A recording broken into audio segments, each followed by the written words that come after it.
નમસ્કાર વિદ્યાર્થી મિત્રો, આપણે ધોરણ 9 વિષય વિજ્ઞાનમાં પ્રકરણ 11 કાર્ય અને ઉર્જા વિશે અભ્યાસ કરીશું. તો કાર્ય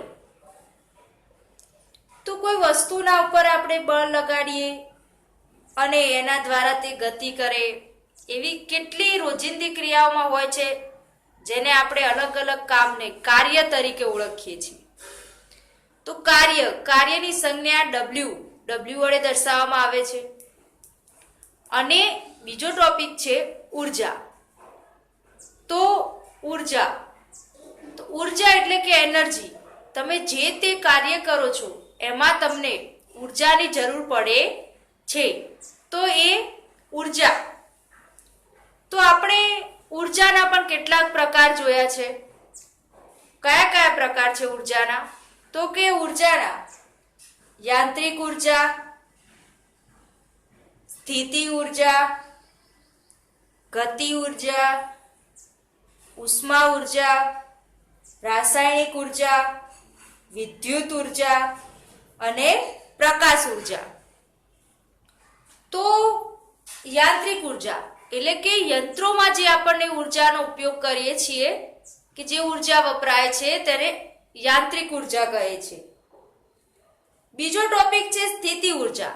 તો કે વસ્તુ જ્યારે કોઈ સ્થિર રહે છે કે ઊંચાઈ પર કોઈ વસ્તુ સ્થિર પડી છે, તો એમાં પણ એક સ્થિતિ ઉર્જા સંગ્રહાયેલી જોવા મળે છે. એના પછી છે ગતિ ઉર્જા. તો કે પદાર્થ જે ગતિ કરે છે, એ ગતિ કરે છે ત્યારે એમાં જે ઉર્જા સંકળાયેલી હોય છે એને ગતિ ઉર્જા એટલે કે કાઇનેટિક ઉર્જા કહે છે. ઉષ્મા ઉર્જા એટલે કે કોઈ પદાર્થ ગરમ છે તો એનું તાપમાન માટે જે તાપમાનમાં સમાયેલી ઉર્જા હોય છે એને ઉષ્મા ઉર્જા કહે છે. આગળ છે રાસાયણિક ઉર્જા. એટલે કે કોઈ રસાયણમાં જે રસાયણ જે હોય એમાં જે ઉર્જા સમાયેલી હોય છે એને આપણે રાસાયણિક ઉર્જા કહીએ છીએ. વિદ્યુત ઉર્જા એટલે કે તમે જે વિદ્યુત વાપરો છો એમાં પણ ઉર્જા રહેલી હોય છે. જે તમને ખબર હોય તો કે પવન ચક્કી દ્વારા એટલે કે પવન દ્વારા, પછી જળમાંથી એમ વિદ્યુત ઉત્પન્ન કરવામાં આવે છે પાણીમાંથી અને પવનમાંથી. એટલે પવન ચક્કી દ્વારા અને જળમાં પણ સબમરીન મૂકી અને વિદ્યુત ઉત્પન્ન કરવામાં આવે છે. તો એ વિદ્યુત ઉત્પન્ન કરે છે એને વિદ્યુત ઉર્જા કહે છે. આગળ જોઈએ તો કે પ્રકાશ ઉર્જા. તો તમારી પાસે સૂર્યનો પ્રકાશ તો આવતો જ હોય છે, તો એ સૂર્યના પ્રકાશ દ્વારા જે ઉર્જા તમને પ્રાપ્ત થાય છે એને પ્રકાશ ઉર્જા કહે છે. તો આમ દરેક સ્થળે દરેક જગ્યાએ ઉર્જાનો સમાવેશ થયેલો હોય છે. અને એક વિધાન છે કે ઉર્જા સંરક્ષણનો નિયમ જોઈએ તો કે ઉર્જા નાશ પામતી નથી, માત્ર એક ઉર્જાનું બીજી ઉર્જામાં રૂપાંતર થાય છે. જેમ કે પવનની જે ઉર્જા હોય છે ગતિ, એ ગતિશીલ ઉર્જાને પવન ચક્કી દ્વારા વિદ્યુત ઉત્પન્ન કરી એટલે એ પવન ઉર્જા એટલે કે જે ગતિ ઉર્જા હોય છે એનું વિદ્યુત ઉર્જામાં રૂપાંતર થાય છે. આ રીતે એક ઉર્જાનું બીજી ઉર્જામાં રૂપાંતર થાય છે. એટલે કે ઉર્જા ના તો નાશ નથી પામતી, પરંતુ એનું ખાલી એક ઉર્જામાંથી બીજી ઉર્જામાં રૂપાંતર થાય છે.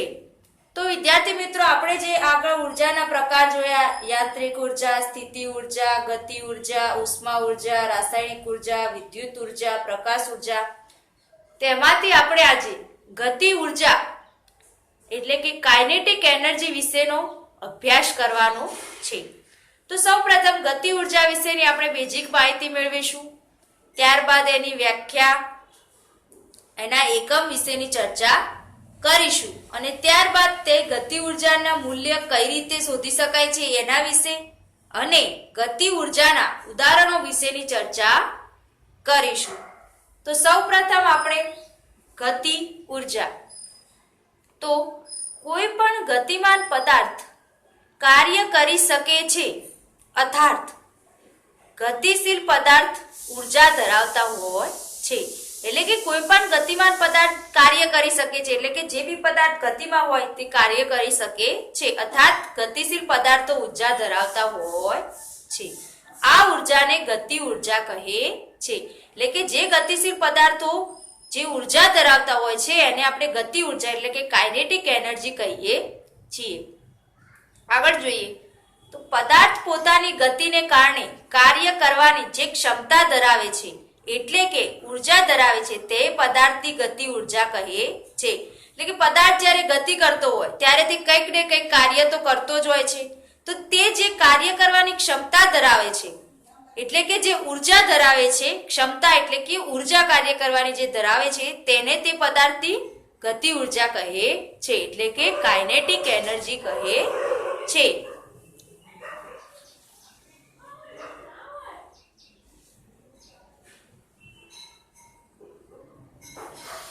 ઝડપથી ગતિ કરતા પદાર્થ તેના જેવી જ પણ ધીમેથી ગતિ કરતા પદાર્થની સાપેક્ષમાં વધારે કાર્ય કરી શકે છે.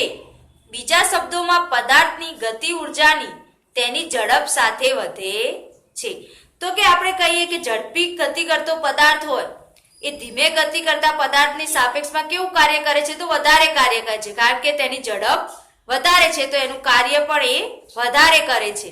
તો બીજા શબ્દોમાં આપણે કહીએ કે પદાર્થની ગતિ ઉર્જાની તેની ઝડપ સાથે વધે છે. એટલે કે પદાર્થની જે ગતિ ઉર્જા હોય એ તેની ઝડપ સાથે વધે છે. જેમ જેમ તમે જોયું હશે તો કે જ્યારે પવન બહુ ઝડપથી ફૂંકાતો હોય છે ત્યારે પવનચક્કીની ઝડપ જલ્દી પવનચક્કીની ઝડપ વધે છે. અને જો પવનચક્કીની ઝડપ વધે તો વિદ્યુત ઉર્જા બહુ ઝડપથી જોવા મળે છે અને આપણને વિદ્યુત બહુ ઝડપી પ્રાપ્ત થાય છે. તો એ પ્રમાણે ગતિ ઉર્જા વધે તેની ઝડપ વધે એમ પદાર્થનું કાર્ય પણ વધે છે.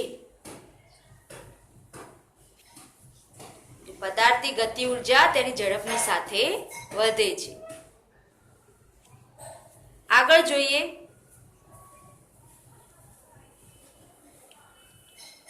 વ્યાખ્યા. તો કોઈ પણ નિશ્ચિત વેગથી ગતિ કરતા પદાર્થની ગતિ ઉર્જા પદાર્થ તે વેગ પ્રાપ્ત કરવા માટે કરવા પડતા કાર્યને બરાબર હોય છે. એટલે કે કોઈ નિશ્ચિત વેગથી એટલે કોઈ ચોક્કસ વેગ હોય થી ગતિ કરતો પદાર્થ જે હોય એની ગતિ ઉર્જા પદાર્થ તે વેગ પ્રાપ્ત કરવા માટે કરવા પડતા કાર્ય બરાબર હોય છે. એટલે કે કોઈ નિશ્ચિત વેગથી જે ગતિ ઉર્જા પદાર્થ પ્રાપ્ત કરે છે એ ગતિ ઉર્જા જે વેગ પ્રાપ્ત કરવા માટે કરવું પડતું કાર્ય હોય છે ને એના બરાબર જ કહેવાય છે. એટલે કે એ બંને એક સરખું હોય છે. આગળ જોઈએ તો કે ગતિ ઉર્જાની સંજ્ઞા ઈ કે તરીકે છે. એટલે કે ગતિ ઉર્જાની સંજ્ઞા આપણે ઈ કે જોઈએ છીએ. ગતિ ઉર્જાની સંજ્ઞા ઈ કે દ્વારા દર્શાવાય છે. ગતિ ઉર્જાનો એસઆઈ એકમ જૂલ છે. કે ગતિ ઉર્જાનો તમે કોઈ પણ મૂલ્ય શોધો તો પાછળ એનો એસઆઈ એકમ જૂલ લખવામાં આવે છે. હવે આપણે આગળ વધારે ચર્ચા જોઈશું.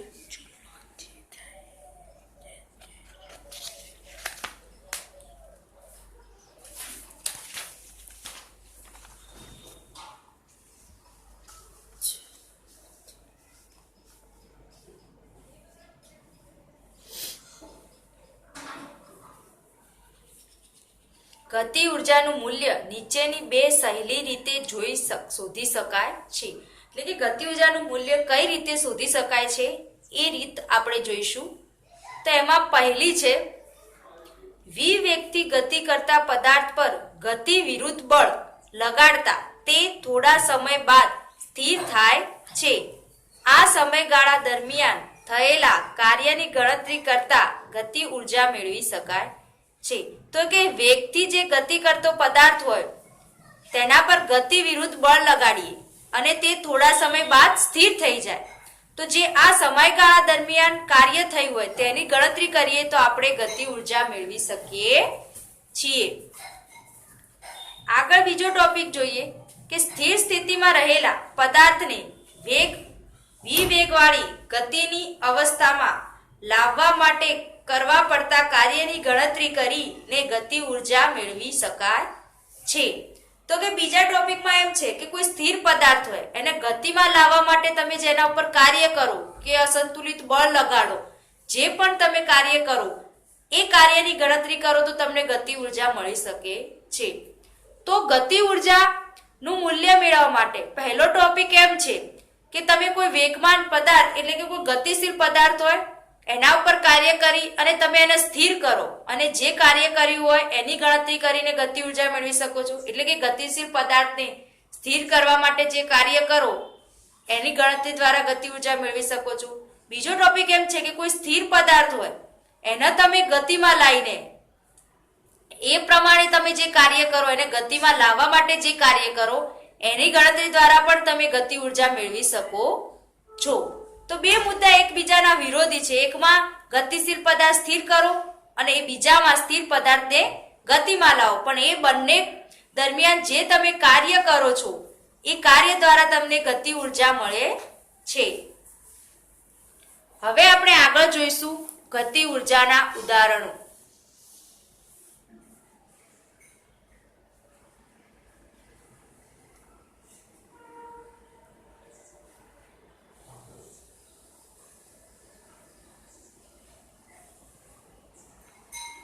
તો ગતિ ઉર્જાના ઉદાહરણો. 1. રાઇફલમાંથી છોડેલી ગોળી ગતિ ઉર્જા ધરાવે છે અને લક્ષ્યને વિંધે છે. તો તમે ફિલ્મમાં, સિરિયલમાં, કાર્ટૂનમાં કોઈ પણ જગ્યાએ જોયું હશે કે જ્યારે બંદૂકમાંથી ગોળી છૂટે છે ત્યારે તે ગોળી ગતિ ઉર્જા ધરાવતી હોય છે અને પોતાના લક્ષ્યને વિંધે છે. રાઇફલમાંથી છૂટેલી ગોળીની જગ્યાએ તમે કમાનમાંથી છૂટેલું તીર પણ લઈ શકો છો. કે કોઈ જૂની સિરિયલ કે પિક્ચર જોયું હોય પહેલાના જમાનાનું તો એમાં તમે ધનુષમાંથી છોડેલા બાણ એને પોતાનું લક્ષ્ય વિંધે છે એ ઉદાહરણ દ્વારા પણ તમે ગતિ ઉર્જા સમજી શકો છો. જેમ ગોળી ગતિ ઉર્જા ધરાવતી હોય છે રાઇફલમાંથી છૂટેલી, એ જ પ્રમાણે ધનુષમાંથી છૂટેલું બાણ પણ ગતિ ઉર્જા ધરાવતું હોય છે. બીજો ટોપિક જોઈએ તો પવનની ગતિ ઉર્જાનો ઉપયોગ કરી પવન ચક્કી ચલાવવામાં થાય છે. તો એ આપણે આગળ જોઈ ગયા કે પવનની ગતિ ઉર્જાનો ઉપયોગ કરી આપણે પવન ચક્કી દ્વારા વિદ્યુત ઉત્પન્ન કરીએ છીએ અને એ વિદ્યુત આપણે આપણા ઘર સુધી પહોંચે છે. તો પવનની ગતિ ઉર્જાને ઉપયોગ કરી તમે પવન ચક્કી ચલાવવામાં થાય છે ને એ પવન ચક્કી દ્વારા તમે વિદ્યુત ઉર્જા ઉત્પન્ન કરી શકો છો. આગળ જોઈએ તો કે વહેતા પાણીમાં સમાયેલી ગતિ ઉર્જા વડે વિદ્યુત પેદા કરી શકાય છે. તે પણ સેમ જ પ્રોસેસ છે. મેં તમને આગળ કહ્યું હતું કે વહેતું પાણી હોય એમાં સમાયેલી જે ગતિ ઉર્જા હોય એના દ્વારા પણ તમે વિદ્યુત પેદા કરી શકો છો અને ગતિ ઉર્જાનું વિદ્યુત ઉર્જામાં રૂપાંતર થાય છે. આગળ જોઈએ તો કે ઝાડ પરથી તૂટેલું નારિયેળ પૃથ્વી તરફ ગતિ કરે છે ત્યારે તે ગતિ ઉર્જા ધરાવે છે. તો કે ઝાડ ઉપરથી કે જે નારિયેળ ઉપરથી નારિયેળ તૂટીને જમીન ઉપર પડે છે તો ગુરુત્વાકર્ષણને કારણે એ નારિયેળ જ્યારે પૃથ્વી ઉપર પડે છે ત્યારે પૃથ્વી પોતાના ગુરુત્વાકર્ષણને કારણે એ નારિયેળને ખીચે છે, જેના કારણે નારિયેળ શું કરે છે તો ગતિ કરે છે અને કોઈ બી ગતિશીલ પદાર્થ હોય એ ગતિ ઉર્જા ધરાવે છે. આ સિવાય તમે ઝાડ ઉપરથી સફરજન, કેરી, કોઈ પણ ફળ લઈ શકો છો. એ સિવાય તમે તમારા ઘરના ધાબા ઉપર ઉભા રહી અને દડો ફેંકો નીચે તો એ દડો પણ ગતિ ઉર્જાનું ઉદાહરણ ધરાવે છે, કારણ કે તે પદાર્થ એટલે કે તે દડો ગતિ કરે છે અને જે પદાર્થ ગતિશીલ હોય એ ગતિ ઉર્જા ધરાવે છે. તો વિદ્યાર્થી મિત્રો, આપણે આજે ગતિ ઉર્જા, તેની વ્યાખ્યા, તેનો એકમ, તેની સંજ્ઞા, તેની બેઝિક માહિતી, તેનું મૂલ્ય શોધી શકાય તે રીત અને તેના ઉદાહરણો વિશેની ચર્ચા કરી. વધુ માહિતી આપણે નેક્સ્ટ વિડીયોમાં જોઈશું. Thank you.